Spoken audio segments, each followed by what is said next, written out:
After a long winter where we were gone for a month, we come back strong. And strong is what we are. Candace Horvath, everybody. Everybody loves her. D'Anthony is No. Dan Halloway from the Drinking Bros and the Citizen Podcast. How you doing, Dan? Good morning to you, buddy. Yeah. And we've got the first overall pick, the Rookie of the Year, and the Roast Master himself, the CEO of Doubleback Vineyards. Doubleback Winery. Doubleback Winery. Mr. Drew Bledsoe. How are we doing? Doing great. I'm normally not up trying to be productive at 8:30 in the morning like a Navy SEAL, but I guess we're going to rock and roll today because I got to go watch some basketball later. Everyone's a victim!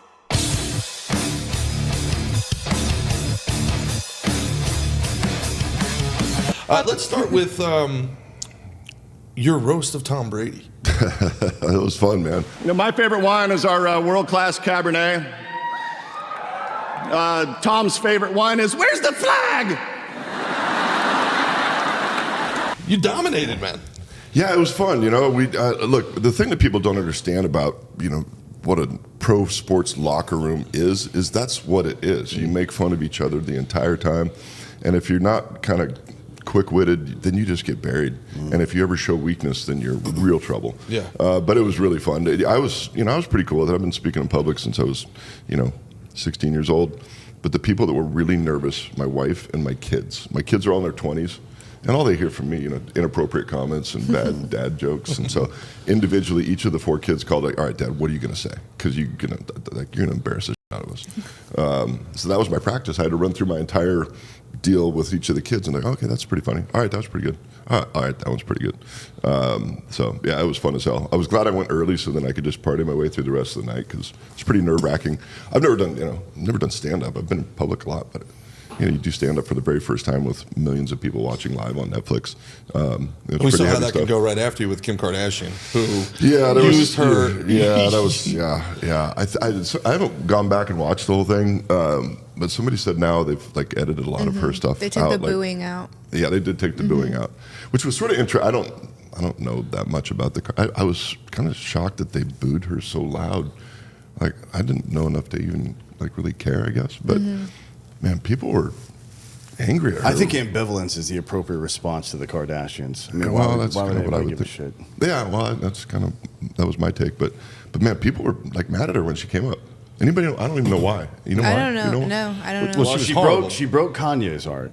Well, right? she's dated a ton of athletes though, so she should be in the room, right? What? Is that how that works? I don't know if there's proximity a little bit more than some other people. The bottom half of her is athlete cum, so let's let her on stage. Is that how this works? It's adjacent. She's literally soaked in athleticism.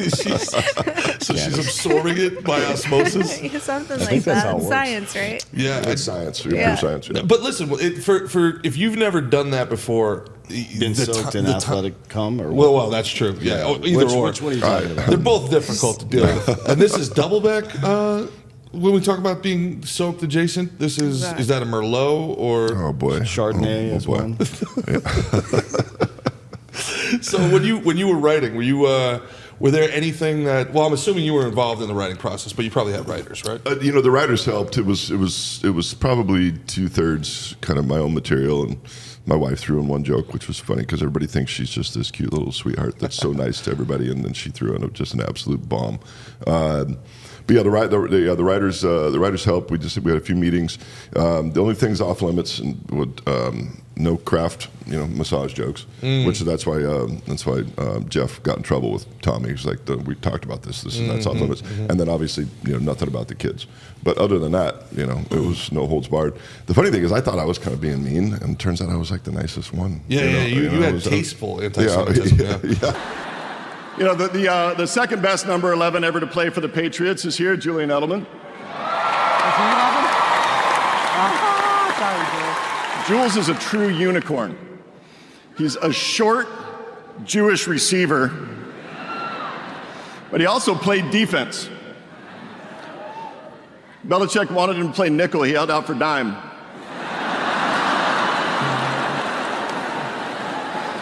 Most of his career highlights are just negotiations. Exactly. Yeah, but at the same time, that's very difficult to do. it's very difficult to get on stage. The timing, the pacing, and you hammered it, man. Yeah, but one also, of the real tough parts is for stand-ups, especially, is knowing where the laughs are going to come, so your joke doesn't get cut off. Yeah, and then the hope is that there actually are laughs. Yeah, because that's the most terrifying part. Because I have done some stuff, before where that hasn't gone very well. And I throw in like, oh, people are going to laugh at this, shit, and all of a sudden they don't laugh. Then that gets awkward. So thankfully, people did laugh. But I think you do enough speaking in public. Understanding that just waiting, the pause, the silence is. I mean, we witnessed that last night with your buddy, and we won't name him, but you're like, hey, man, he's nervous, he's going too fast, right? But you gotta wait, and you gotta give it some time, and let things land, and oftentimes you watch people if they're screwing up, it's because they're just pause, just wait, let people process, let it be silent for a second. So I've done just enough that I was comfortable with that timing. And in some ways, it's like a quarterback where you got to get in the rhythm. Get the first one first, and then you second one. Now you're feeling it a little bit, and you kind of let it swing. When you're up there as a comic, you want that first one's got to land. The first one's got to land, right? Otherwise, not only are you uncomfortable, but the audience is uncomfortable. Well, if you like that one, here's another 10 minutes just like it. Yeah, exactly, right. The Patriots select Drew Bledsoe, quarterback, Washington State University. So you were the first overall pick of the NFL draft, and a lot of the roast, and I keep referencing the roast because I think a younger generation, some of our audience probably are going to know you from the roast. I know you from being a cheat code in Madden 95. Yeah, there you go, right. Yeah, but as you were very self-deprecating in that, but your career is more than a punchline in Tom Brady's story. You brought this franchise to heights that it had not been before. The Patriots were a joke of a franchise, and I don't think people realize that. Yeah, I always ask people when they say they're Patriots fans, like, okay, starting when? Because if it's after 2001, man, you don't even know what people went through. I was the number one pick, but I was the number one and went to the Patriots, but I went to the Patriots for a reason. They sucked. So they had the number one pick, right? And the teams that I was a part of, we changed the culture and really put them on a different trajectory. And then, Kraft buying the team and Belichick, and then obviously Tommy and Brewski and Vrabel and, Ty Law. And there was a whole group of these guys that were really, really strong leaders that really did. But when you talk about, whether you're talking about society, whether you're talking about a team, whether you're talking about a company, changing culture is hard. That's the hard work. When you jump into something that's already a snowball rolling, then you just kind of get on board and go. But when you have to change it, it's hard. And those teams that I was a part of, we really did that, and it was pretty cool. But in terms of my story, it's like I've lived an amazing life. I don't have any problem with anything. But it does kind of piss me off when people look at my career like, oh, he was the guy that came before the guy. Like, well, no shit, man. When I retired from the NFL, I was number 6 in the history of the league in passing yards. Like the only guys in front of me were like Marino and Fran Tarkenton and Warren Moon and John Elway. And those were the only guys that had thrown for more yards than I had in my career when I retired. So I do bristle a little bit when people are like, oh, he's the guy that came before Brady. I'm like, okay, that's true. But I also had a pretty nice career. You brought him to the Super Bowl with... against the Packers and Desmond Howard that up. I did game day, college game day, when they came to my alma mater at Washington State. Sat up there with Desmond. I looked at him and I still hate you. You ruined my Super Bowl. Yeah. We had just taken the lead and then he returns a kick, but no, man, it was an amazing ride. I'm a small town kid from the middle of nowhere, out in Walla Walla, Washington, and went to school at a small little school, and all of a sudden I'm thrown in. When I'm 21, thrown in to be the figurehead of a pretty awful franchise in a crazy sports town. But it was a hell of a ride, man. It was fun. It was probably a lot more fun because there weren't camera phones back then, I imagine. Dude, I can't imagine living in the public eye as a 21-year-old with a lot of money and everybody can broadcast to the world from their pocket. What these kids are faced with now it's terrifying. I mean, I was pretty buttoned up. I wasn't out doing. I've only had kids with my wife. You know, like I'm not you know, I wasn't conservative running. I of wasn't. you. Yeah, right. I was. But so I wasn't running wild, but we were having fun, and you know, if somebody could take a picture and they can make it look like whatever, you know, man, that guys have to be so guarded these days. It would suck. Well, luckily AI is becoming so good that nobody's going to believe any picture they see. Yeah, well, that would be the defense, right? Yeah. Honey, that wasn't me. Honey, that wasn't me. That's AI. I've never seen that girl in my life. Yeah, Tyreek Hill can't use that with the 11 children, I don't think. Didn't he have 4 kids just this past year? Yeah, and that was just with the cop that arrested him. Well, I don't know what that looks like. Like his tax guy must be like, what the fuck, dude? Yeah, that's a lot of child Can you let support. me catch up on the paperwork? That's a lot of child support. He can afford it, bro. Certainly he can afford it, but it's the paperwork. That's what bothers me. Well, man, you make a lot of money, but then you divide it by 11. You know, all of a sudden, 1/11th is not as much That's money. why you got to have favorites. Drew. Yeah, that's you know. Yeah, right. that was Ray Caruth's whole point. You got Jesus. Well, he tried to get the kid back after. Oh, is that right? Yeah. Oh, wow. Yeah. Did he give him custody? I don't think so. No, well, probably not. You know, we got to work on this anti-male aspect of the state. You don't know who Ray Caruth is? No. Yeah. Drew, you want to explain it, or No, go ahead. Let's just say he decided he didn't want to pay child support. Yeah. Yeah. So you know how sometimes people kill people and then hide in trunks? Yep. He did that. What he did, California wants to be legal anyway. So post-mortem abortion. Whoa. Yeah, it wasn't great. Yeah. Yeah. It's called he should just marry Casey Anthony. Really, I think She's two birds, one dating stone. somebody. She's somebody's stepmom. Yeah, I just found that out. Can you what's the relationship between Casey Anthony and the stepchild? Well, the Are they mother just, like, of wearing, the stepchild Are they is just wearing like losing body her armor mind. all the time? Like, what the fuck, man? Yeah, dude. It's like, please, I'm sorry, I'll clean my room. You know that kid's not acting up. What was that? I said, you know that kid's not acting up. Maybe not. Nah, they're towing the straight and narrow on that one. Segue, acting. Now, you were talking about the Super Bowl before. You played against Brett Favre. There's a legendary rumor on the interwebs that the role of Brett Favre in Something About Mary was supposed to be Drew Bledsoe. Is that true? Yeah, no, that was offered to me. Well, it was offered to Steve Young first, and Steve Young couldn't do it because he's a good Mormon boy and he couldn't be in a movie like that. And then the Farrelly brothers are New England guys, so they were fans, so they offered it to me next. And 2 reasons I didn't do it. There was one reason was I had a little stage diving incident in Boston back in what, 97. And so I was kind of trying to clean up my image a little bit. It was a fun night, but we went Did they stage. not catch you? They did, and but one of my offensive linemen had also jumped off the stage. And when a 320-pound guy jumps off the stage, it's not like a rock star jumping off the stage. And, like, nope. And somebody got hurt. She hurt her neck. Oh, what was the concert? Everclear. Oh, okay. I mean, It was a great show. In the It was a great 90s, you're show. gonna- Yeah, you're they gonna were. jump off something. But All seen many times. but I also it was my off season, and in the off season I would always go. We'd go to Montana, and that was my time to completely decompress and just get ready for the football and all that. And I just didn't want to. I didn't want to leave. I didn't want to leave my little, 1 month of solitude when I was getting ready for the season. In retrospect, probably should have done it because Brett's a terrible actor, and I would have been much. I would have been much better in that role. Whoa! Whoa! Touchdown! Hi, Mary. Brett? What the hell is Brett Favre doing here? I'm in town to play the Dolphins, you dumbass. But apparently, so then he got the role because what's her name? Cameron Diaz. Cameron Diaz is a big Favre fan, and so that was how he got the role. I don't think he knew that until many years later, and I think it kind of pissed him off that he wasn't the first choice. Really? Yeah. Yeah, I talked to, we were at the Broncos game last weekend or 2 weekends ago. I don't know what day it is. And Kelsey was telling us that he shot out all his scenes for this new Happy Gilmore movie during their bye in week 5. Really? Like in the middle of the goddamn season. That seems like a lot, man.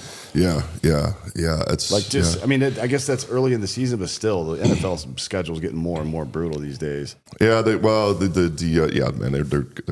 forever and ever. They added into their game, and it's a really long season now. But the bye week, you can chill out. And You know, it's like that's. How's that work? You walk into Bill Parcells' office and you say, "Hey, coach, gonna need a couple days here to go film this movie." Yeah. I don't think that flies very far. Yeah. You know, with Parcells back in the day, but you know, Andy Reid's a lot more chill. It seems like. Yeah, it seems pretty chill. So you've this life that you've lived is pretty nuts, man. So you were the first overall pick in the draft. You brought a team to the Super Bowl. You were then you didn't lose your job because of poor performance. You took one of the nastiest hits in NFL history back when you could actually still hit people. I heard you died on the field. That's It was well, I didn't, not all the way died, but I was on the way to the hospital. My brother jumped in the ambulance with me, and on the way to the hospital, I'm sitting there, I'm bleeding out internally, and my brother's looking at me, and all of a sudden I just went lights out, and he thought I was done. But yeah, they got me to the hospital, put a tube in my chest, and immediately started pumping blood out, recycling it, and putting it back in. And but when I first got there, they said I had over 2 liters of blood inside my chest cavity, and they think my size, I probably have a total of like 7 liters of blood in my body. So over a quarter of my blood was just floating around in my chest cavity.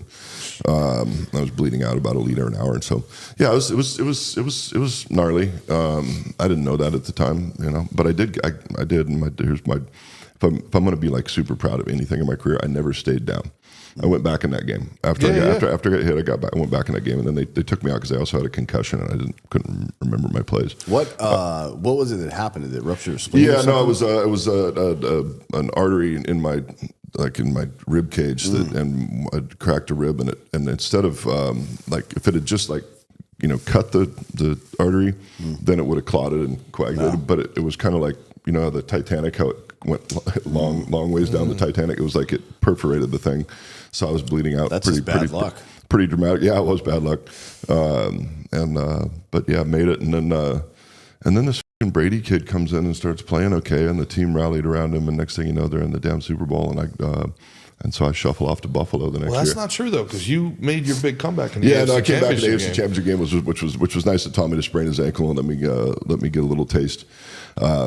But that also kind of sucked because, you know, I came back in, played, we won, you know, everything was awesome, and all of a sudden I got to go sit back down in the Super Bowl. Did you have any conversation with Belichick? Because you led a comeback to lead them to the Super Bowl in the AFC Championship game. Did you have a conversation and be like, yeah, there was. It wasn't until Wednesday. Daddy's home. It wasn't until right. That's kind of what was in my head.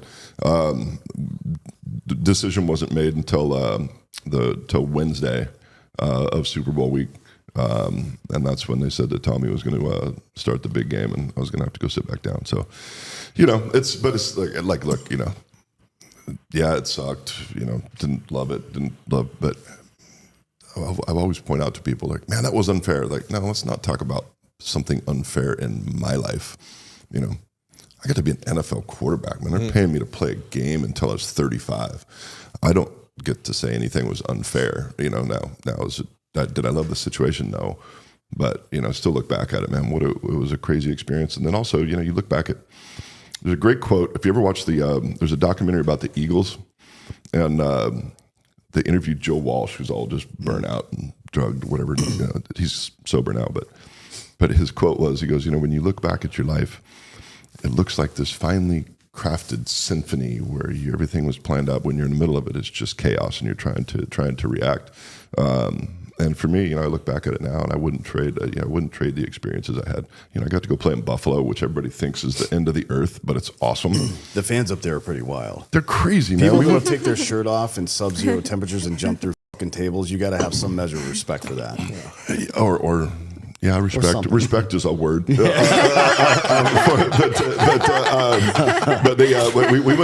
went back for a game in Buffalo last year. You realize that when they have games in Buffalo, they will get 200,000 people for the tailgate party, and the stadium seats 68,000. Yeah. So there are 130,000 people that show up for the party. Yeah, it's like a NASCAR event. Yeah, seriously. If you go to that one in Sonoma with that big field across from it, I've never been to any NASCAR event except for the Daytona 500. I got tricked into that once, but a couple 100,000 people will show up to it. But yeah, the other thing about Buffalo is they'll pay the fans to come clear the snow out of the stadium too. They just give them like, they just give them like, fans are like, they pay them like $50, and the fans are like, look, yeah, no, they come do it. How about in like, was it like 2 or 3 years ago? They had to get out to go play. I think they were playing against the Vikings, and they had one of those snowstorms.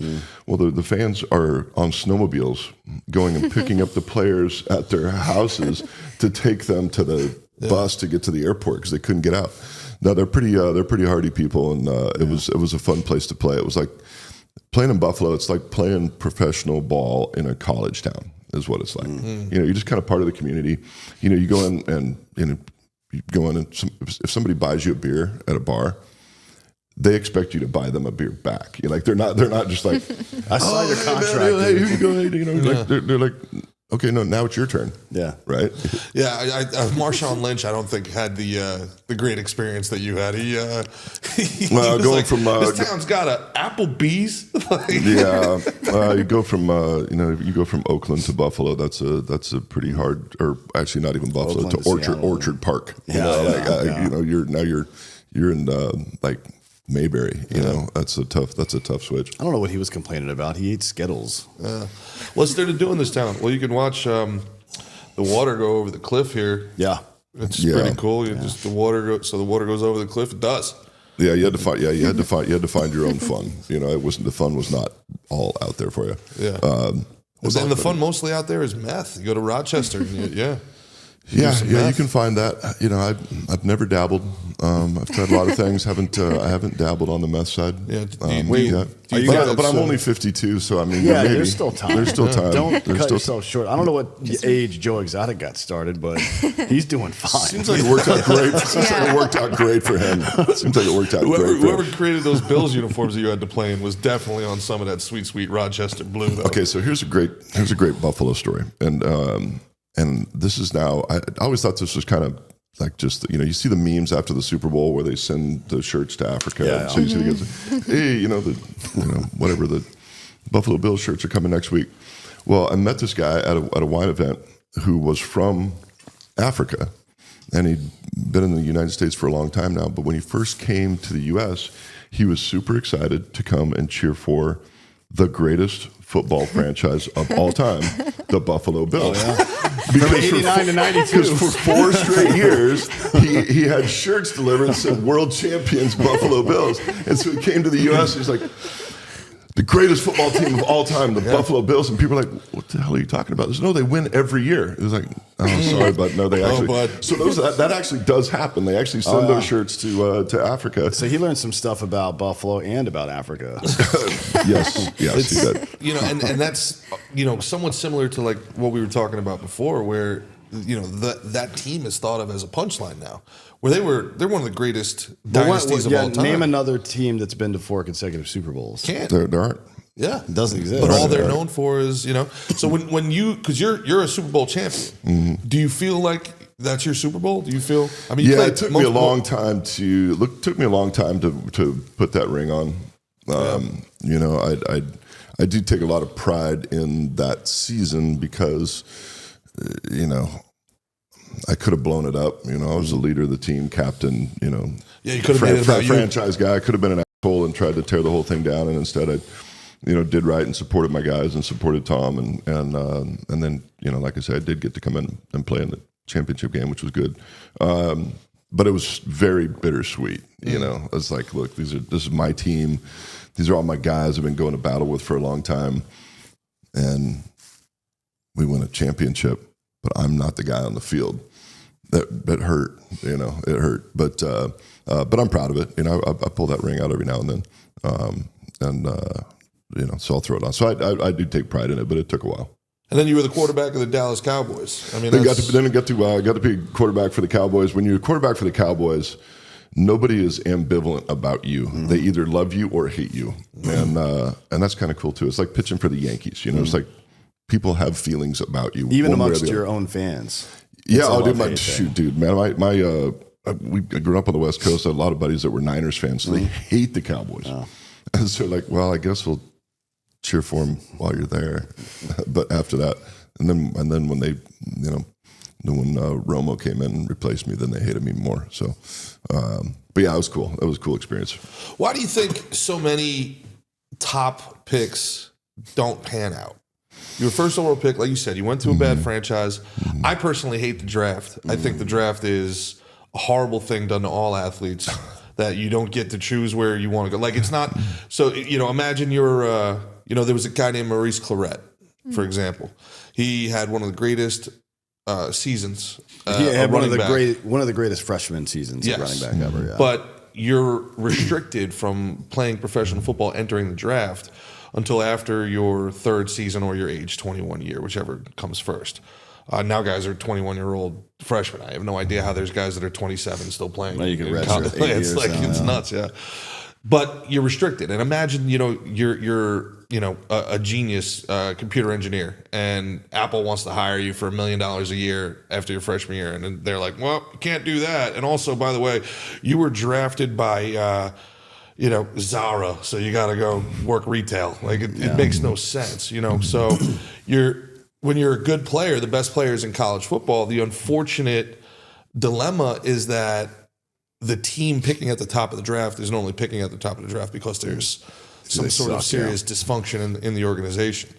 So it's, I think 1 out of every 4 top 10 picks, actually makes it in terms of what because you're not just expected to be a professional player. You're expected to be an all-pro. You're supposed to be a franchise player. And there's guys like I'm a huge Giant fan. There's a guy Kayvon Thibodeau who's drafted 5th overall. And John, to your point, not a lot of ambivalent fans in New York, right? So this guy's not Lawrence Taylor by his 3rd year, and we're like, get this fucking bum out of here. He sucks. Right. But he's got 15, 16 sacks. He's doing just fine, right? So you look at guys like Johnny Manziel, you look at guys first overall picks, Jamarcus Russell, you were a first overall pick. You said it earlier.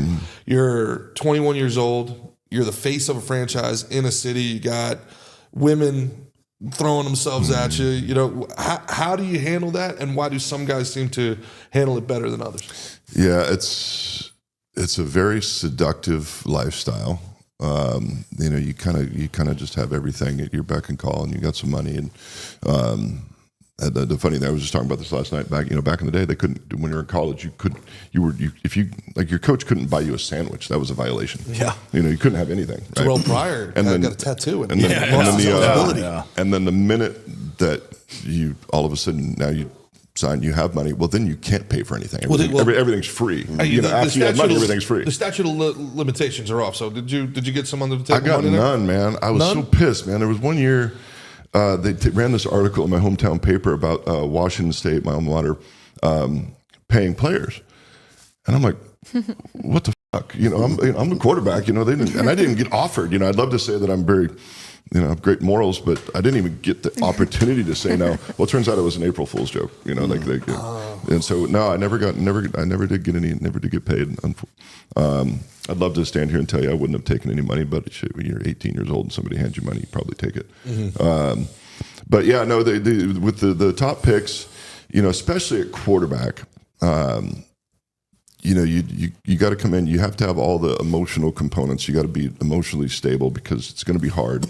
You got to be able to get up when you get knocked down. You got to be able to be strong, even though your team's going to suck for a while. But you also can do everything right and still not have success if you're part of a bad franchise. You look at Sam Darnold this year. I liked Sam Darnold when he was drafted. Unfortunately, he was drafted to the Jets, where quarterbacks go to die. Yeah, that's nuts. They it's. And he had all the market. He's got the body. He's got the body. He's got the mind. He's got the arm. All this stuff. And all of a sudden, he goes to Minnesota, and he's he was kind of in the MVP talks for a while this year. And so you can do everything right, and it can still not go well. But then you also have the other stories where if you self-destruct, man, that just turns into a what do you think the most important thing is? So you came out right out of the gate. Did you lead the league in passing your first year? Second year. Second year. Yeah. Which is pretty incredible because back then it wasn't common that even top picks would necessarily start their first year. Yeah. Right. Yeah. It was becoming more common in the 90s, but it wasn't the norm that it is. Well, now. I mean, it's pretty easy when you're just running play action off of Curtis Martin all day. Oh yeah, it was super easy. Yeah, exactly. I didn't have Curtis till my 3rd year, so don't give me that shit. Don't give me that shit. Actually, I think it was the third year. Yeah. But yeah, I mean, it's a lot, right? And so in terms of what the actual quarterback can do, right? So first of all, you have to, that emotional stability is something that I don't know that they do a deep enough dive on when they look at guys, because you got to be able to deal with just mountains of, and you got to be able to deal with the positive and the negative. And sometimes the positive is even harder to handle. All of a sudden you think that you're on top of the world, like the apple. Yeah, exactly. Right. Yeah, exactly. Right. And you can fall in love with that. And then you've got to be really smart. You got to be able to digest a lot of information. Everything's so much quicker. And everything's so much faster. The windows are way smaller. Your timing has got to be perfect. Your accuracy's got to be perfect. And then there's a quarterbacky thing. Like if they ever asked me to come in and look at quarterbacks, the anticipation that you have to have at that level, because you can't wait until you see an open receiver. Mm-hmm. You have to throw it to where he's going to be open.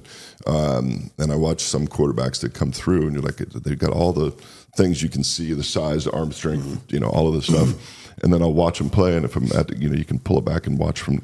And like, oh yeah, he's waiting until he sees him. Yeah. Waiting until he sees him. There's so many of them, and there's a lot of guys. I'm not going to call them out by name, but you can.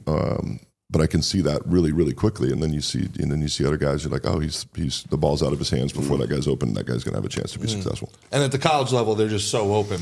Well, we talk about that all the time. The one of the reasons the blue blood schools, and when I say blue blood, I mean specifically the one, not all of them, but specifically the ones that always have great receivers, like Ohio State, Alabama, are two good examples. LSU is another one sometimes. The quarterbacks that come out of there usually don't do great in the NFL. That's historically been true, right? Alabama never had a great quarterback in the NFL for a very long time, right? And technically still don't. Ohio State, Jalen's playing. He's doing pretty well, but like as a passer, he's a decent passer. I just think I totally agree with you. You look at these guys that come out, you're like, okay, well, you're standing there, nobody hits you, and your guys are wide open. Well, that's pretty easy. Yeah, which makes what Joe Burrow has done all the more impressive, because he had Jamar Chase and Justin Jefferson. Yeah. And you still learn how to actually play the position with those guys. No, he's done really well. Ohio State was the one that had just flop after flop after flop until CJ Stroud. Yeah. Until CJ Stroud, they like the Ohio State quarterbacks were almost cursed. And I do think your point is very valid. When you if you're playing quarterback, and you can stand there and you can throw the ball and watch it completed, and you're still standing there, and your guy's open. That's pretty easy, right? But you never learn how to move in the pocket. I mean, there's guys that are really good at it. There's guys that are just great at this stuff. Oh, just sliding around in the pocket, sensing the pressure. Yeah, exactly. Knowing, like, you got to know your offensive line and how they operate, what their tendencies are, and where they're going to push people. I mean, it's a lot of stuff to remember to then throw a ball in traffic and get hit by a 250-pound dude coming at you 20 miles an hour. 250. We're talking about like the 60s. They're like 300-pound dude. Dude, I remember my very first game was at Buffalo. And we were just talking about the Bills earlier, and they were coming off of like the third of their four Super Bowls, or third of their four Super Bowls. And so I had just watched the Bills play in the Super Bowl, like in my dorm room, like 5 months before that, right, at Wazoo. And I'm out there warming up and playing catch. Bruce Smith comes walking down the tunnel. Animal. Like, Jesus, dude, I'm in the wrong place. I do not want to be here right now. You're looking at your left tackle. He was arguing with his wife before the game. You're like, hey, lock in. Hey, buddy, I need you. So it's, but it's, I played at Washington State. We were good my last year, but my sophomore year, I did learn how to get hit. It's only Pac-10, that's how old I am. That was before the Pac-12 was Pac-10. And now it's Pac-2, but no, they're all mountain. It's going to be Pac-12 again. I think, I think they are. You got to bring them in. But anyway, the only record I left with, I had took the most sacks in one season. My sophomore year, I think I got sacked 56 times in 11 games. So I learned how to get hit and get up and keep throwing. So, well, going back to what we were talking about before, you look at another Washington guy, Ryan Leaf, right? Another, second overall pick, and it was. There was intense debate leading up to that draft. Peyton Manning, Ryan Leaf. And now, obviously, Peyton Manning turned out to be one of the greatest of all time, and Ryan Leaf is like a cautionary tale. Mm-hmm. But at the time, it was a toss-up between them. So when you're looking at how something can go one way for one guy and go another for another, Is it more, do you think, kind of nature or nurture? Is it more who the person is, or is it more the environment that they're in? No, do they vet out the woman that you're with? Like, you know, like Right. That would be smart. They, Oh, yeah. Who's he dating? Yeah, right. And I mean, what's baseball she like? scouts used to do that all the time. Oh, If really? a guy had an ugly girlfriend, they wouldn't draft him. Well, that doesn't say anything. No, that was real. a big thing. They would follow guys to the. Yeah. So Why? you need to pick up women and stuff because you lack confidence, so you're not going to be good. I was told they were like, if you got a fat girlfriend, you're not going to make it to the league, and it was like, so I just only went after like smoke show chicks. So you stopped dating her? Yeah. Well, publicly anyway. I just knock on the door at 3 a.m. Be like, little pig, let me in. Oh my How'd that God. work? Is that good? Did that work out well? Buddy, you ever been on a moped? No, I've not actually. Well, I'm glad here's to the say thing. that I've not. It's a lot of fun. Okay. You just don't want to tell anybody about it. Okay. Yeah, but when you're looking at the people that are successful, is it more them? Is it more their environment? You know, obviously being a Giant fan, you know, Eli Manning, Archie Manning, he refused to let Eli go to The Chargers. Right. Specifically Right. because he's like, this is not a well-run organization. Yeah. Well, I mean, if you don't have that personal confidence, stability, intelligence, all those things, then there's no chance, right? And then to ultimately be successful, then you also need to be a part of an organization that gives you the support. So you need both, but it's a non-starter if you don't have the personal stuff. I mean, we've together. seen people succeed in bad. Like Burrow is a good example. They've not got an offensive line, and it's wild up there. Yeah, so he's thriving above. He would have been good anywhere. Yeah, he would have been. Yeah, that's not true of everybody. No, it's not true of everybody, certainly. And then there are some guys that can be propped up by a great organization for a little while. There were quarterbacks that have risen, and all of a sudden they were like a big name, and you kind of looking at it like, man, they're just surrounded by a lot of dudes. And so that can happen. Like for a Tom little Brady, while. for example. Right? Yeah, Tom Brady was propped up by a great organization. He really wasn't worth a shit. Clip it. And then he proved that wrong when he went to the Bucs and won another championship. True, So yeah. Tommy's pretty special. You see some guys rise up for a little bit, but then if they're propped up by it, then usually doesn't last. But yeah, you got to have all of it. Otherwise, That's the thing that's kind of irritates me about the system quarterback stuff that people say. It's like pretty much every human being needs a good system to be a good quarterback. And you can't, for sure. Like, there's no such thing as a guy. I mean, Burrow overcomes a lot with the offensive line there, but they had Mixon for a while, and they have Justin Jefferson, or I'm sorry, Jamar Chase. Yeah, it's like it's going fine for him. No, he's got some dudes. He's got some guys around him, but he's playing really well, with that too. And so, but yeah, you got to have both the personal talent and ability, and then you need some dudes around you. You can give the fastest race car driver in the world, and you put him in a slow car on the racetrack. He's not going to do very well. Why do you think why is there such a huge drop off between, let's say, the top 10, 15 quarterbacks in the league and everybody else? Is there really only 15 people on the planet that can do that job at a high level? Yeah, there's definitely a separation between guys that are special.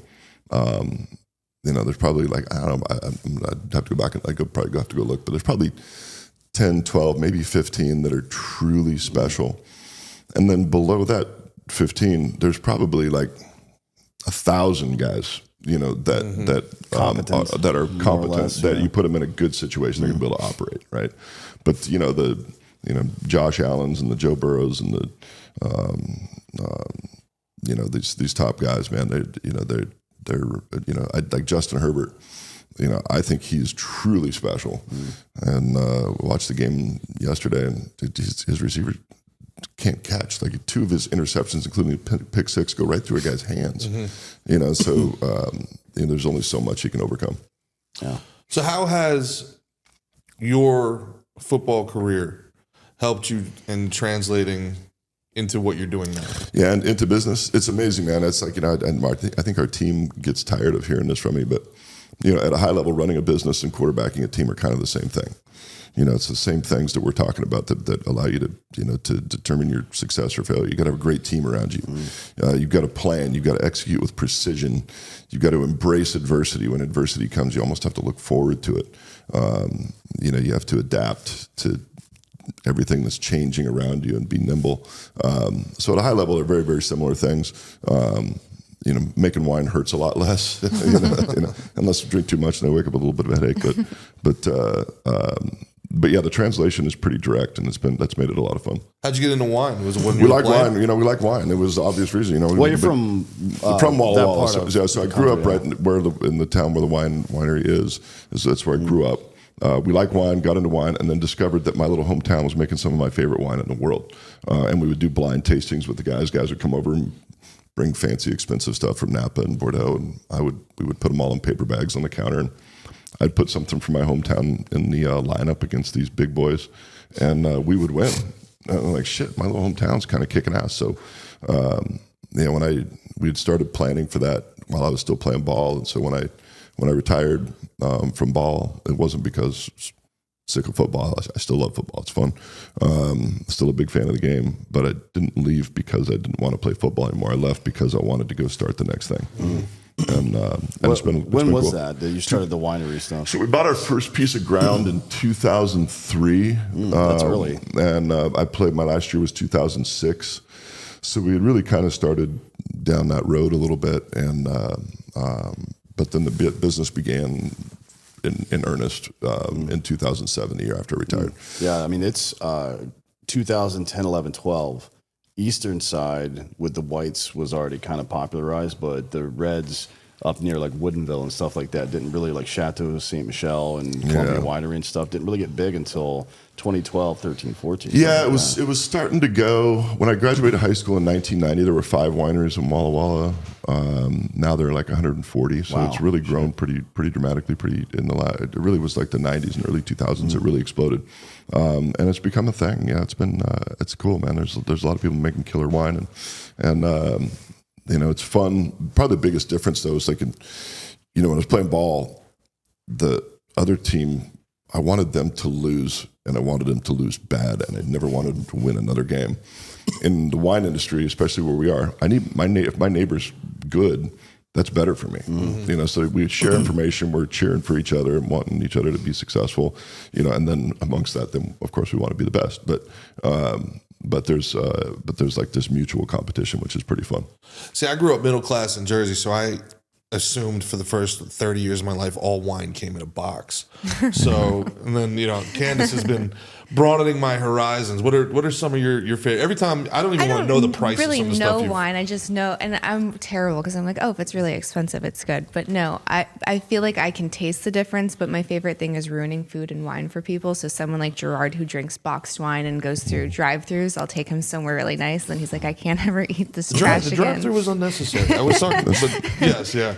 Yeah, No, she gets me things that have like umami in the title. Like, It's so good. No, I think my like regular wine is like probably Charles Krug is what I do a lot. Yeah. Or Stag's Leap. If someone's wanting to get into wine, they want to get into it. What should they be looking for in a wine? Yeah, well, I think I think you hit it perfectly. Find something that you like. You try a few different wines. You don't have to go break the bank and buy expensive stuff, but try a few different things and find something you like, and then you kind of go down that rabbit hole and try some other stuff. But if you and again, this is totally biased and shameless plug for my region, but if you want to drink really good wine, but not pay $200 for it, in Washington State you can find really good wine at like $25-$30. Yeah, it's a good state for wine. I mean, just like so geographically disparate from west to east. Yes. You can grow pretty much any grape there. Absolutely. Where you are. Yeah, you can find some good Pinot, especially in Oregon. You can find some great Pinot Noir, and then you can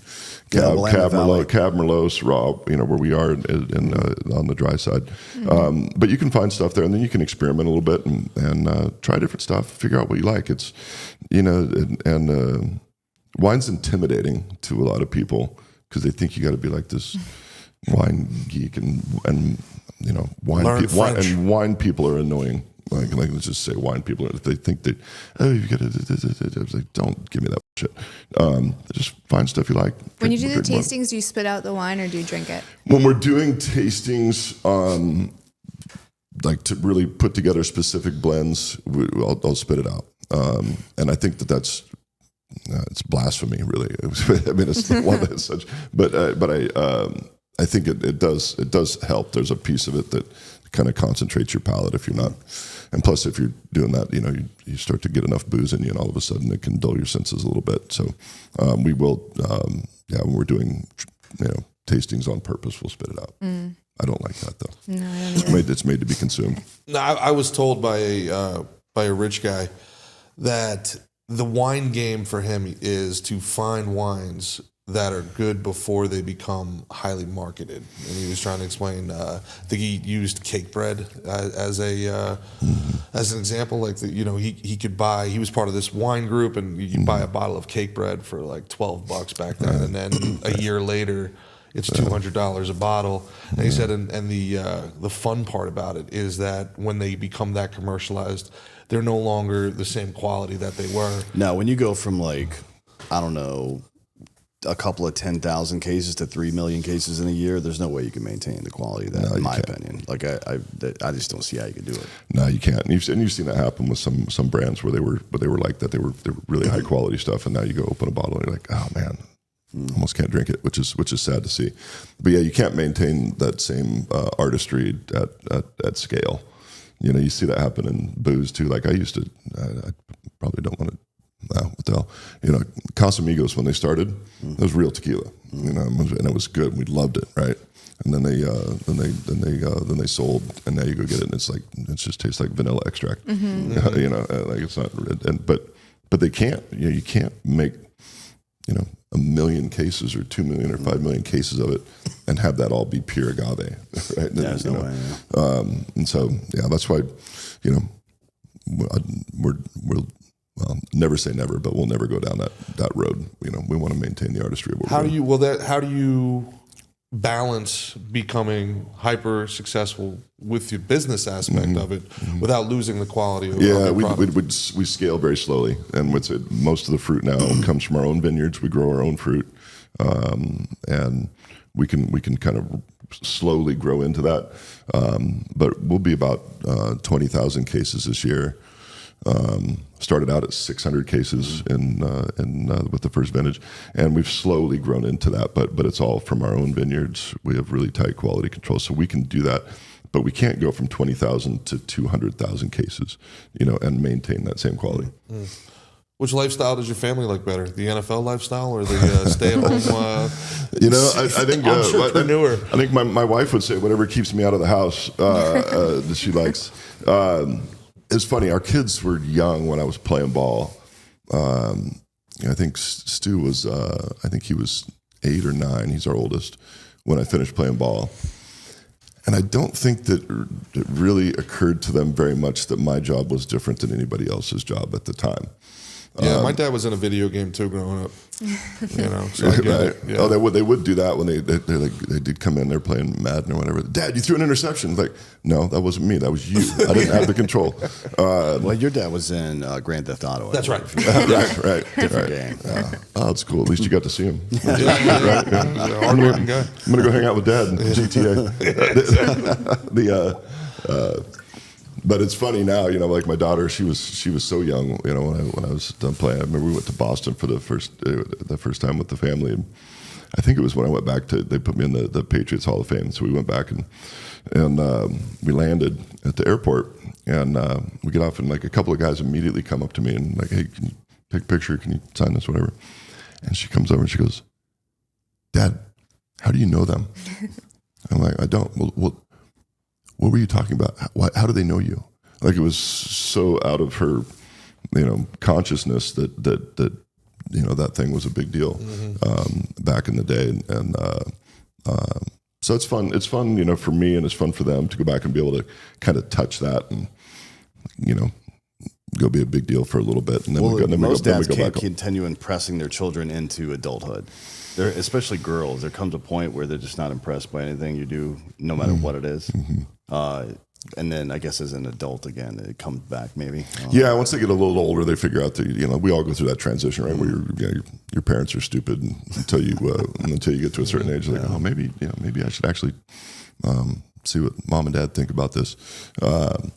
But in terms of what I've enjoyed both, and wine's what we're doing now. So I'm gonna say that's my favorite. But man, it was both. Like I said, I've lived an extremely privileged existence, and I acknowledge that on a daily basis. Where I got to play a game until I was 35, and now we get to own a winery.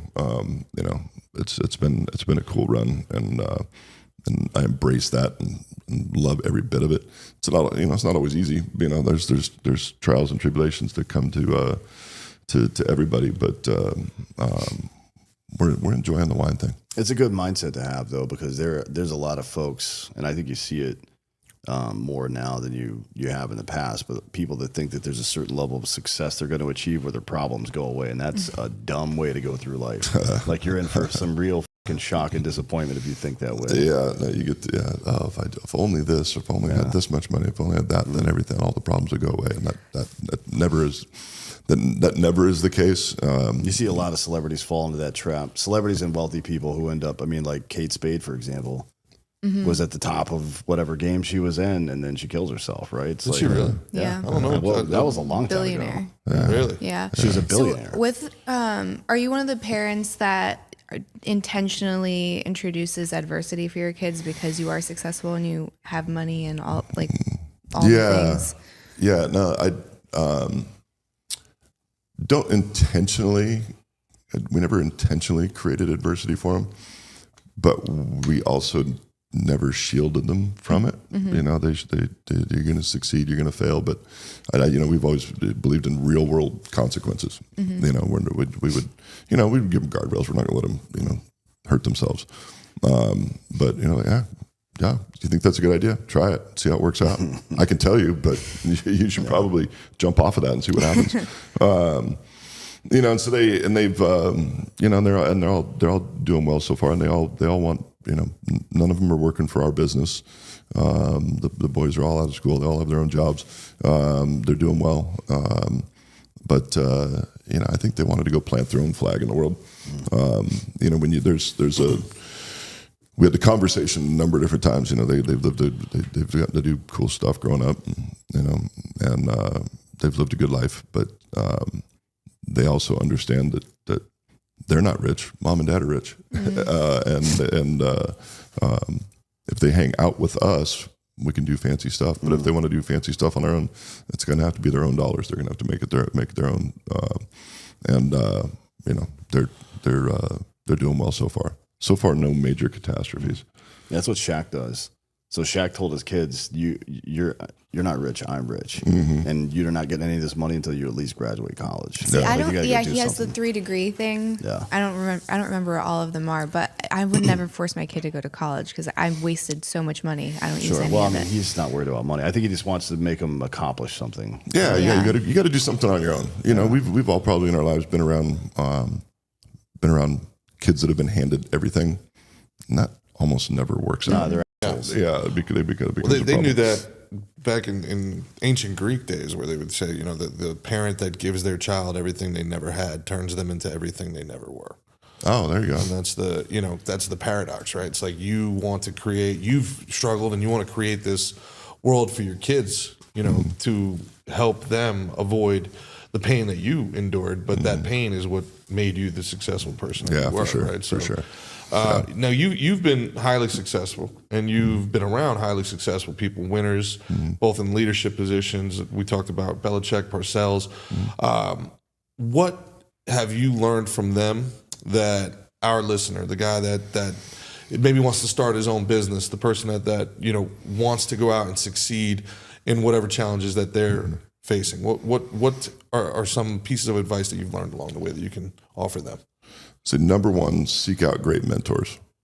Seek out great mentors, and I've had a ton of them in my life, both in ball and then probably even more importantly in business. It's amazing what people will tell you if you just ask.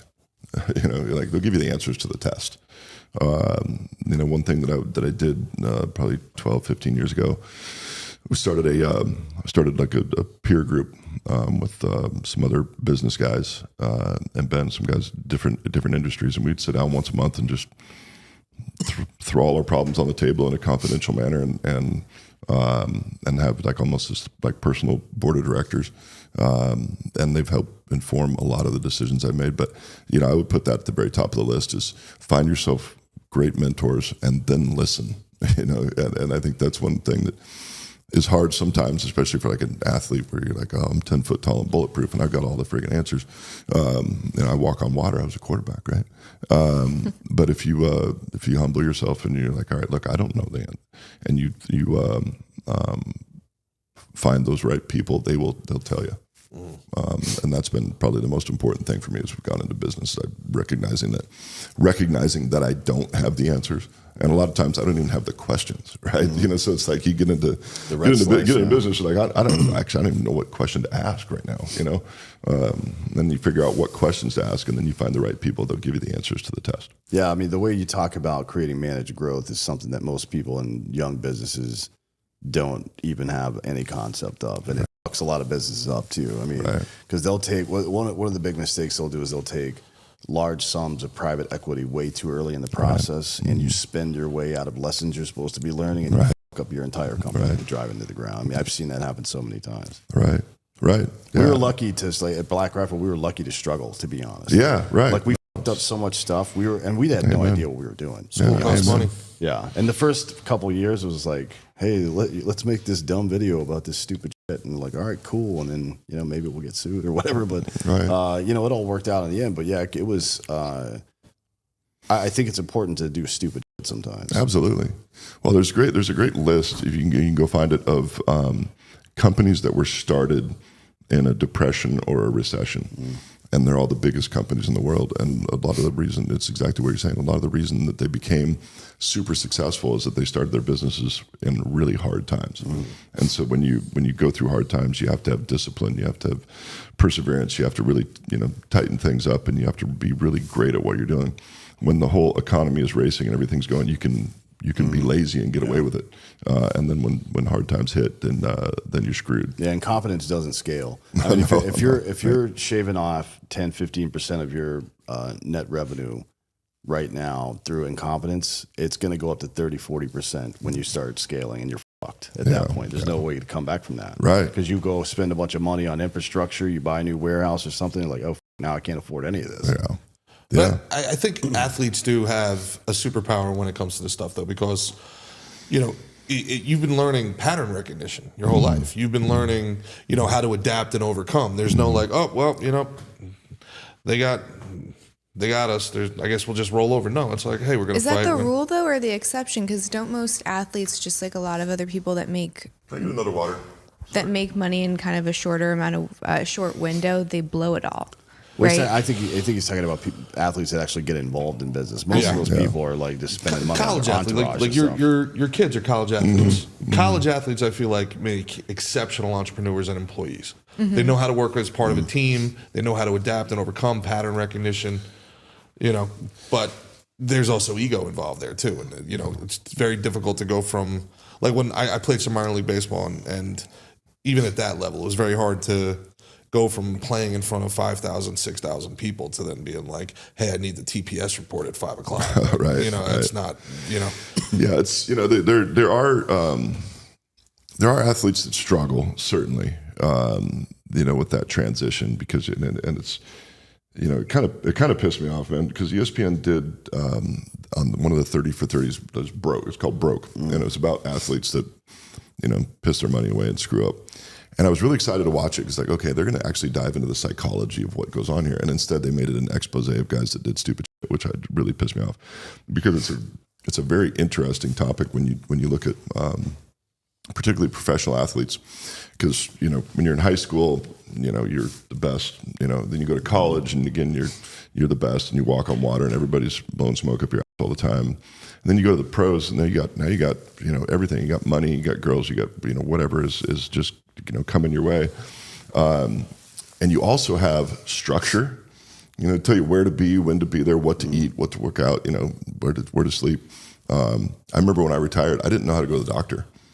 Like, you know, I'm you know, and I'm like talking to my wife, and I had a cold or whatever, and they're like, okay, so how do I she goes, well, you go to the office and you give them your insurance card and you check in. And like, oh, okay. Because, you know, you'd always just gone to the training room, you know, and the doctor would come to you. And then, but then the hard part is that when it stops, everything stops at the same time. Yeah. You know, the money stops, the attention stops, the structure completely goes away, and you're on your own for the first time. And that's hard. And then you're also a target because they put your salary in the paper. And everybody, you know, like, oh, well, and I didn't know that we were an investment category until many years after I was out of ball. Because people, if they're starting businesses, they go to the bank first. That's the cheapest money. And then they go to private equity. Or and if they can't do that, then, you know, they'll go try to find some angel. But the last one, they'll go to athletes and doctors. They put us in the same category because we both have a God complex, right? You know, we think that, you know, athletes, because we're great at football, we're going to be great at everything. So, of course, this investment's going to work out. I'm the smartest dude in the world. And doctors are the same because they've studied medicine for so long. And I want doctors to have a God complex, by the way. I want them to be the smartest people in the room. But they think that translates into business as well. And so you put all of that stuff together, and then you combine that with a fundamentally aggressive personality. Yeah. And you're like, guys will just go, they think they're doing the right thing, but they're a target, and then they end up in trouble. But a lot of guys have really gone on to be successful. I think the success stories are more common than the failure stories. They're just not as sexy to talk about. You know? Well, does the players union do anything with that? Because like you're saying, that there is no off ramp. They release you and it's like, okay, they've gotten better. Teacher. They've gotten better. They were just starting to get better around the time that I was retiring, because I think the NFL recognized that they had a couple of black marks on their name. The concussion thing they had to get in front of, and then the failed guys in retirement was a black mark. And so I think they recognized, just from a PR standpoint, they had to get in front of it. And so they're doing a better job of counseling guys and mentoring them and giving them some tools to be successful afterwards. I know that's something that you're doing with the military too. Yeah, there's no off ramp with those guys. No, it's the same. I mean, you know, somewhere between 5 and 25 years, you wear the same clothes every day. Right. You know what I mean? Right. And there's a literal regulation that tells you what goes on the clothes and how to wear them. Right. So it's like, all right, cool. Then you get out, you just, like a lot of guys, just kind of sit around like I have no clue what to do anymore in my life. I don't know how to do any of this life stuff. I mean, for the bulk of them, wife was the minister of finance for that whole time. Maybe they're still married, maybe they're not, right? And if they're not, they're in big trouble, right? Because it's like, now you're on your own, you have no idea what the fuck to do. Right. There's always similarities between athletes and military people for that and a bunch of other reasons. Just the paramilitary structure that makes sense for sports as well. Yeah. But then you know, that's the thing that we like. It's impossible to unring the bell, and we have this tendency in the West, especially in America, to try to solve problems downstream. You know, if you start telling an 18 or 19-year-old private or a 22, 23-year-old athlete that, hey, you need to start paying attention to this structure and learn some things now. Like, say what you like. A lot of people don't like LeBron James. I'm not a fan of him either, but the way that he's handled the business side of his career is the most brilliant shit I've ever seen in my life. And there was no chance for him to fail. Right? Like, he surrounded himself with people that knew what they were doing and made a commitment to learning how business worked and putting his money into stuff that actually works. And it's made him a billionaire. Yeah. No, you're right. I do want to throw one thing in though, because I always point out, because there are a lot of times people compare, you know, sports and military, and I always kind of raise my hand. I'm like, okay, we can make those, but there's one very clear distinction. We're playing a game. You guys are playing for real. Well, you guys are playing for life and death. It was kind of. And I always tell them, like, all right, look, I might sprain an ankle, but you know, there's no bullets flying around. So I always point that out. Like, okay, we can make these comparisons, but let's not make this. We're not going to war. Like, you go in the locker room. Come on, boys, we're going to war. Like, I had a good We're going to fight hard, but that guy almost died on the field saying. But it's like, I just always have to draw that line in the sand. Do you have any regrets from your playing career? Is there anything that you wish you would have done differently? Oh man, can hit like Tanya Harding, Tom Brady. Yeah, right. Yeah, seriously, right. You know, I need Jeff Gillooly to come in and take out Tom Brady's. Maybe Tom slide Brady's as you get close to the sideline. Yeah. You know, I mean, there are lots of plays, you know, that would. It's interesting. You know, you go back and you look at different, different careers, and I look at this at my career. It's amazing how sometimes, you know, I can go back and look at like individual plays that may have changed the whole trajectory of, you know, the franchise. One single play. Yeah, you know, like you know, we're playing the Steelers in the playoffs, and we're driving, and I know we're going to go down and have this game-winning drive, and we're going to, you know, keep rolling through, and then I get strip sack, fumble, and right as I was, the reason I fumbled was because I was just getting ready to release the ball to meg it, and it would have been a big, you know, play, would have taken us down, we would have been, you know, and so like 0.1 seconds, if I get hit 0.1 seconds, 0.1 second later, I throw that ball to make it. We march down. And all of a sudden now we're off and running. And I think that was when Pete Carroll was our coach, and you know then Pete gets fired. Like it was like these individual plays. So you know there are those, but in terms of how I handled certain things, you know I think if being fully transparent, one thing that maybe I could have done better as a leader is I could have been better at holding other guys more accountable on the team, because I always felt like as a quarterback, I'm like, all right, I'll just take everything on me. You know, if we lose, it's my fault. You know, and I'll just take it all, right? And there's part of that you have to do as a quarterback. You know, but there were times where I think you know some other guys weren't holding up their end of the bargain, and instead of calling that out and holding them more accountable, I just took more on myself. So in retrospect, I could have done that differently. It's almost a nice guys finish last type of deal. A little bit, yeah, a little bit. You know, and there's part of that you always have to be as a quarterback. You always, at least definitely publicly. And so I'm not talking about the public part. I'm talking about like the within the locker room part. Like, hey, look, Parker. You know, I stood up on the podium and said this is my fault, but we all know that you f***ed up. And instead, I would just say publicly it was my fault, and then I would just let it go that way. So that's one thing. And then, outside of that, then you get into the nuanced stuff and the stuff on the field. But the big stuff, the big picture stuff, that's probably the one thing I would change. Do you have a favorite moment from your career? When you look back, is there one there are a lot of moment great ones. out? There are a lot of great ones. And the good thing about getting older now is I only remember the good shit. Like I told you, there are individual plays, but I don't think about that stuff very often. I only remember the good ones.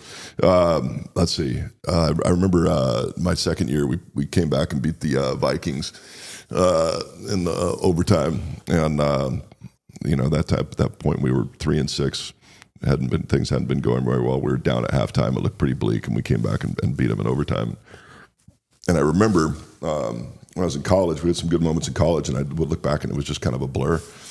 And so I made this commitment, like my rookie year, like, all right, when the good stuff happens, I'm gonna soak it up. I'm gonna embrace it, right? And so through touchdown pass to Kevin Turner, we won the game, and everybody's running out on the field and all this stuff. And I remember looking around like, all right, this is fucking cool, and I just was like really trying to embrace that moment. It's kind of the if you're gonna go through the hard stuff, then you have to give yourself the right to really enjoy the good stuff. Yeah, Ray Dalio's I don't know if you've read the book Principles by Ray Dalio. I haven't yet. It's a good one, but it's celebrating your victories. Like he's talking about business, right? Yeah. But, I mean, I think it's important just in your personal life as well. Yeah. Because alpha types have a tendency to hate losing more than they love winning. Mm-hmm. And certainly that can be a motivating factor, but and this is no shade on Michael Jordan. He's the best to ever do it, in my opinion. But sitting in front of TV screens still at this age, like criticizing what's going on the basketball court, like, dude, you did it better than anybody, man. You should just be having fun and enjoying your life at this point. Like, you don't want to be stuck there, right? Yeah. It's like, look, figure out what drives you, and it's funny. We were doing one of our tasting things, and they asked me and Josh, who's our winemaker, they're like, all right, what drives you more, fear of failure or aspirations to success? And it was funny because I don't think anybody ever asked me that question before. And Josh's answer is like, oh, I fear failure. I'm not going to allow us to fail. And I was thinking about it, I was like, I think I'm the opposite. I was always, because I never planned for failure. And so failure was devastating. Like if a game didn't go, because I always would lay in bed at night, visualizing stuff. I was always visualizing how I was going to feel when we won, when things went right. And man, so when we lost games, man, it was brutal for me. You know, I would go back, and before I went out to press conference, a lot of times I'd come off the field, I'd go in the back of the equipment room, find some, and cry. I mean, it was devastating when we lost because I never anticipated that, right? I never planned for it. So I was always planning for success, and you know, probably in some ways delusionally, but yeah, it's interesting. But if you don't allow yourself the freedom to really embrace those successes, at least for a little while, man, then that's a shitty life. Then what's the point? That's a shitty life. Then what's the point of all those practices? Yeah. You know what I mean? Or all those meetings or whatever it is. Yeah. Oh, this has been incredible, man. I know you got to get out of here. The two questions, two easy ones, I guess. What I'm sure you've been asked them a million times. What was the hardest, most intimidating stadium to play in on the road? Oh man. Well, I'll tell you which one I hated the most. I hated the Meadowlands, you know, and not just because I hate the Jets, who I had to play all the time, but you know, you go there. First of all, Jets fans are assholes, and that place is a shithole. And the place was, and it also. My dad's a huge Jet fan. My ex is too. Right. You dated a Jets fan? I did. I was in high school. Well, girl, we got to talk. We got to talk. Well, it's your ex, so good job on that. Yeah. But and not only was it, you know, not only was that, but then also as a quarterback, the wind would swirl, and so you never knew which way. So I threw one ball. I remember threw a ball to Terry Glenn, rest in peace, Terry, and you know, he ran this post. I threw the ball. There's a little wind, but threw the ball, and I threw my hands in the air. It's a touchdown, right? And all of a sudden, the ball gets about halfway there, and the ball turned right. And Aaron Glenn caught it, who's now the defensive coordinator for the Lions. What a great player! He was a great player, but the wind would swirl, so you couldn't predict it. You know, I think that's something that, you know, when Eli is, you know, everybody goes to Eli's stats and everything. You know, and nobody realizes, like, if he had played in a dome his whole career. Yeah, right. Yeah, so right. Or that shot on JFK too. We always down to the one that the wind got it after it hit JFK, and then before it got to Connolly. I think it was the wind. We can go down this rabbit hole if you Let's want to. go. I didn't know we could do this. You want to? Yeah, we can go, man. But yeah, that sucked. But it's funny though, because, like, you know, spend some time with Jim Kelly and Dan Marino, and you know, which is cool to hang out with them because they were my heroes growing up. But you know, Jim, I'm watching him with Marino. I was like, you know, you dude, you played in Miami the whole time. You didn't have to throw in Buffalo. You know, like, good job throwing for all those yards. But man, you were down there. It was warm. The ball was tacky. You know, like, dude, come on. That's why his hair stayed so good for so long. Yeah, no shit, right? Yeah, exactly. And you've got your own business. You got kids, like you said. Jerry Jones just had I don't know if you saw him. I saw that clip. I haven't watched the whole episode of Landman, but that was awesome, wasn't it? Yeah. Jerry's a good dude, man. You know, people. I playing for Jerry was awesome. You never have to guess what he's thinking. He's an honest guy. He's a good guy. He just likes to be in front of the camera, and he's unabashed about that. Would you want your kids to work for you? Would you like to leave this business for your kids? You know, yeah, but they have to choose it. You know, I'm not going to choose it for them. You know, I could see 1, 2, you know, maybe coming back at some point and getting into the business. They all have ownership in the business now, so they're paying attention, but they're not working directly for us. But you know, we're not. I had one of my mentors told me, because you never build a business for your kids, which is different than what Jerry's saying. You know. Build a great business, and then if your kids want to work for you, then they will. But you don't do it with that intent. You build the best business you build the best business that you can, and then if your kids want to take it over, then they can come choose that. You have a favorite conspiracy theory? Well, that one. Well, the Kennedy assassination. That goes all the way back to college. Obviously some fuckery going on there. That one. I will tell you, my brother is pretty. He's pretty deep on the. We didn't land on the moon. So that's where I'm at too. So his best point, and this one is where he kind of got me thinking a little bit. He's like, all right, look, you need to go to the moon. Every pound that you add to that rocket costs millions of dollars, right? They took a fucking car Yeah. Right? You know, like a battery-powered car to the moon. You know, that's first of all not necessary, and second, so I'm not all the way there. I think we did actually land on the moon, but there's some stuff that it's reasonable to question it. It's reasonable to question totally anything. Reasonable. Yeah. It's reasonable to question anything, but it's not reasonable that we weren't on the moon and somehow there were 5 massive reflector panels that you could fire a laser off and have right machines put them up. Sure, you doesn't could, have to be a but person. why would we make it up to send people? Doesn't make any sense. How did we call Nixon on a landline from the moon, though? What do you mean? It wasn't on a landline. He was speaking to them via landline. Do you know, like that's everything that's going through the air eventually comes to something on the ground and then gets retransmitted, right? Up until 1980, I think. Yeah. The radiation belt, you had an answer the other day, but the radiation belt, we've never sent anything through that comes back alive. Well, we have, though. Allegedly, we haven't. I haven't done enough research. There were it. amateur astronomers watching Apollo go around the moon, man. I mean, it's like, this is goofy nonsense. So I do think here's my favorite conspiracy theory is about conspiracy theories, and that is that there are a lot of crazy things that are thrown out so that the real ones get buried. Intentional disinformation. Intentional disinformation. Yeah. So you're like, well, we saw that. Like, last couple years. You think banks are corrupt? Well, you must be a flat earther. You don't think big pharma's on our side? Well, you must believe in Bigfoot. I think they've been doing that with all these so-called alien releases the last couple of years. That's nonsense. Yeah, that intentional disinformation, where so that the real stuff gets lost in the muck. I think that's an actual CIA tactic, of course. And they claim that that's what happened. You know, with the Pizzagate stuff is like it starts off with like this very questionable, like, why are we spending $60,000 on pizza parties in our government? Like these emails.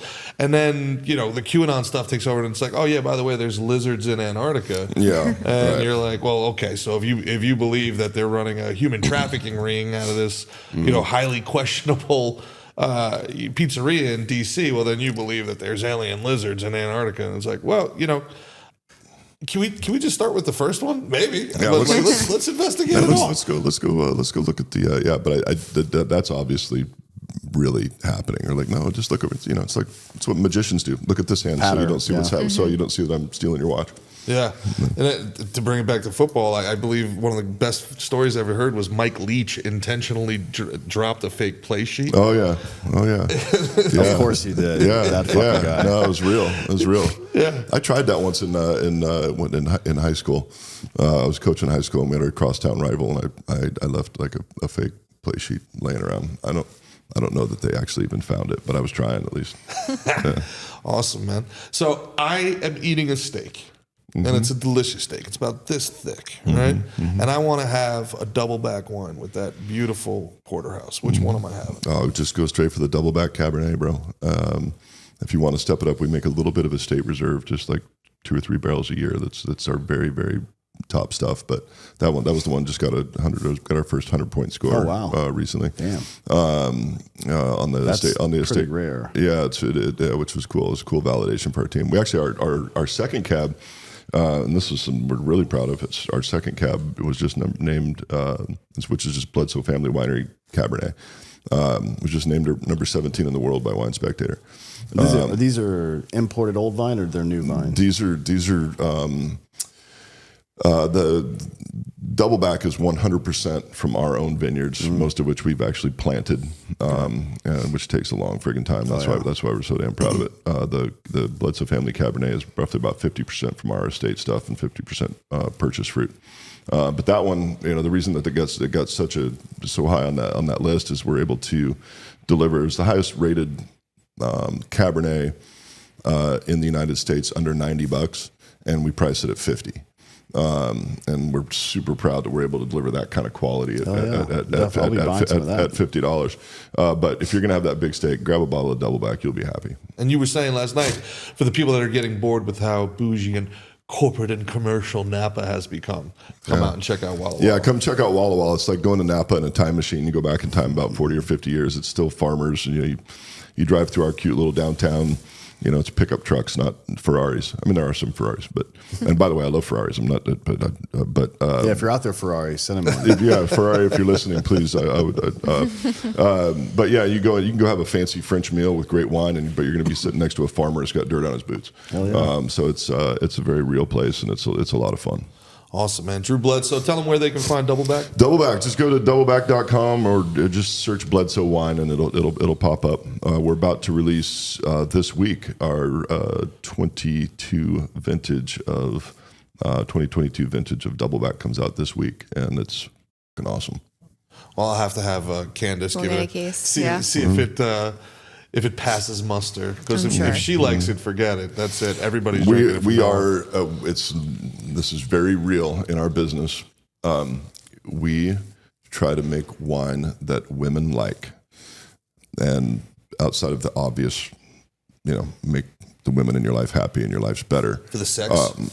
Also, yeah, wine causes babies. At our business, we've had all the people that work for us. We've had a baby boom. Turns out wine causes babies. Yeah, it does. Who knew, right? Hey, we're in a population decline, so that's important. But the technical reason that we try to make wine that women like is that women have more taste buds than men.